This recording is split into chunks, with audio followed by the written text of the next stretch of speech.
ስሜ ኡስታዝ አቡበከር አህመድ ነው። ከሙስሊም ማህበረሰብ ወይም ደግሞ ከእስልምና ሃይማኖት ነው የመጣሁት። ከእስልምና ጉዳይ ተቋም ውስጥ የፕሬዝዳንት ጽሕፈት ቤት ኃላፊ ነኝ። ኢትዮጵያን አይነት ትልቅ ሀገርና ካለፈችባቸው የታሪክ ምዕራፎች አንጻር በብዙ መተላለፎች ውስጥ የተለያየ ጥያቄ ከማህበረሰብ ወደ ማህበረሰብ በተለያየ ስሜቶችና ፍላጎቶች ውስጥ ያለፈ ማህበረሰብ ነው።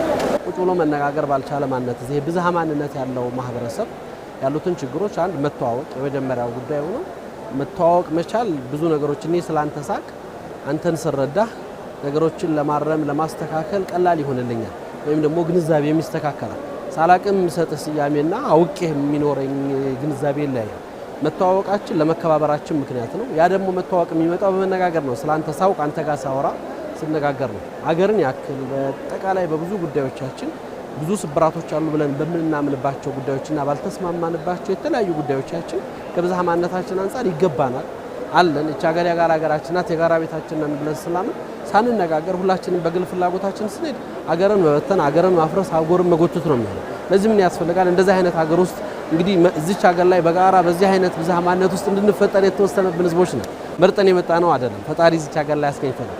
እኔ አንተን ተቀብዬ አንተን ተቀብሎ መኖር በጋራ ያሉን ነገሮች ሁሉ መጋራት አማራጭ የሌለው መፍትሄያችን ነው። ይሄን ለማድረግ ደግሞ ተነጋግረን ተዋውቀን ለዛ ጉዳዮቹን ለማስሄድ የምንሄድባቸው ምዕራፎች መወሰን ያስፈልገናል። ለዚህ ትልቅ የሆነ የታሪክ ማካፈያ ስርዓት ነው። ትልቅ የታሪክ ምዕራፍ ነው ብያምናለሁ። በዚች ሀገር ታሪክ ውስጥ ያለፉ ስብራቶቻችንን ለመጠገን በአዲስ ማንነት ውስጥ ለማለፍ ለነገው ትውልድ የተሻለ ነገርና የተሻለ ሀገር ለማስቀመጥ ቁጭ ብለን መነጋገራችን በእስልምና አስተምህሮት ውስጥ ቁርአን ላይ ሱረቱ ሹራ የምክክር ምዕራፍ የሚላል አላህ ሱብሓነሁ ወተዓላ ነብዩ መሐመድን መልእክተኛ አድርገው ሲላቸው በመለኮታዊ መመሪያ የሚታገዙ ናቸው።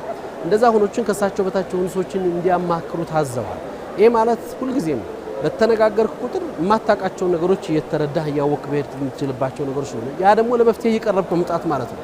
ችግሮችን ለመፍታት አሉ የምንላቸውን ሀሳቦችን ለመግባባትና ለመቀራረብ ችግሮቹን መፍታት ባንችል እንኳን ባለው ነገር ላይ ተዋውቆ እኔ አንተና አክብር አንተ እኔን አክብር መሄድ የምንችል የምናደርግባቸው ነገሮች አጠቃላይ ጉዳዮቻችን እንደ ሀገርን የተሻለ ሆና እንድትቀጥል ለነገ ትውልድ የተሻለና የምትመች ሀገር አድርገን ለማምጣት የምክክር ወሳኝ ምዕራፍ ነው ብያምናለሁ። ከዛ አንፃር ዛሬ የተጀመረው ይህ 4000 ሰው በተለያየ ማንነትና ከሁሉም አይነት ማህበረሰብ ተገናኝቶ በሱ የሚመለከቱ ጉዳዮች እቺ የጋራ ሀገሩ እሱም ፈልገው ሀሳቡን ፈልገው በዚህ ጉዳይ ላይ መነጋገር መቻል ትልቅ ምዕራፍና ትልቅና ወሳኝ ነገር ነው ብያምናለሁ። ስለዚህ ይሄ የተገኘ ታሪካዊ ዕድል ስለሆነ በአግባብ መጠቀም በስርዓት ማየት ለዚህ ታሪካዊ ዕድል የምናሳልፈው ከኔ ስሜት ካንተ ስሜት ያለፈ አገርን፣ ትውልድን፣ ነገን ትናንት የጠፉ ነገሮችን ከማስተካከል አንፃር በማሰብ የተሻለ ደረጃ ለመድረስ የሚደረግ ትልቅ የሽግግር ምዕራፍ ስለሆነ በአግባብ መጠቀምና ማየት ይፈልጋል የሚለውን ነገር እንዳያደርጎኛልና ለኔ ትልቅ ይሄ ትልቁ ምዕራፍ ውስጥ እንዳለሁ ነው የሚሰማው።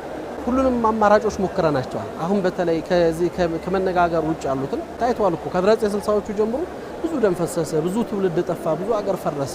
አንዱ የገነባው ነው አንዱ እያፈረሰው ዛሬ ላይ ደርሰናል። ዛሬ ደግሞ የመጣንበት ጊዜ ሁሉንም አማራጮች አይተን እንደማያዋጣ አይተናቸዋል። የቀረን ይሄ ነው። በአግባብ ያላየነው በትክክል ያልተመለከትነው ቁጭ ብሎ አውርቶ ችግሮችን ለመፍታት ምናልባት ከባድ ሊሆን ይችላል። አዎ ከዛ ያኛው ስሜትን አስተናግደህ በእጅ የያዘን ነገር መተኮስና መለቀቅ ሊሆን ይችላል። እዚህ ግን ልብን መሰብሰብ፣ ሀሳብን ማምጣት፣ በሀሳብ ማሸነፍን ብዙ ትግል ሊፈልግ ይችላል። ግን ውጤቱ ያማረ ይሆናል። ነገን የሚያሻግር ትውልድን የሚገነባ ሀገርን የተሻለ የሚያደርግ ነው። ይሄ ብቻ ነው መፍትሄ። ስለማይሆን እኮ ነው ሞክረው ያልተሳካን ነገር ደጋግመን ስለሞከርነው ያመራል ማለት አይደለም።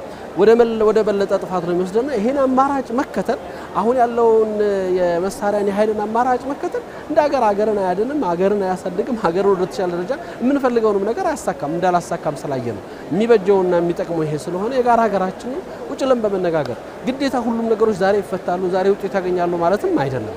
ያም ሊሆን ስለማይችል ምክንያቱም ያለፉ ነገሮች በጣም ብዙ ስለሆነ እያስተካከልናቸው ምን ሄደው ግን እኛው ነን እየሰራናቸው ምን ሄደው እኛው ነን መፍትሄዎቹን ያመጣናቸው ምን ሄደው ያለ ማድረግ ላይ ነው መልፋት ያለብንና እነዚህም ወንድሞቻችን ወገኖቻችን ይሄ ሀገር የጋራ ሀገራችን ነው። የተሄዱት አማራጮች እስካሁን የተሞከሩት አላዋጡም። ይሄን የቀረን አማራጭ ቁጭ ብለን ተወያይተን ሀገራችንን አብረን እንስራት የሚለው ነገር ላይ ብቸኛ መፍትሄ ስለሆነ ለዚህ መምጣት ጥያቄ የሌለው ጉዳይ ነው ብዬ ነው ማለት ኢንሻአላህ የተሻለ ነገር አለ። ምክንያቱም ሁልጊዜም በጥቂቶች የብዙሃኖችን ጉዳይ ጠፍቶ አያውቅም። ብዙሃኖች እያለቀሱበት ዱዓ እያደረጉበት እየተመካከሩበት ሐሳብ እየሰጡበት ነገር ለማስተካከል እየለፉበት ባለው ጉዳይ ላይ ጥቂቶች ስላፈነጠገጡ ብቻ ምክንያቱም አላህም ሁልጊዜም ብዙሃኖችን ያግዛል። በዚህ ልክ ብዙሃኖች ደግሞ በተሳሳተ ሐሳብ ላይ አብረው አይሰባሰቡም። የጋራ ነገር ማይኖራቸውምና ነገ የተሻለ ይሆናል፣ የተሻለ ውጤት ይመጣል ብዬ ተስፋ አደርጋለሁ ኢንሻአላህ።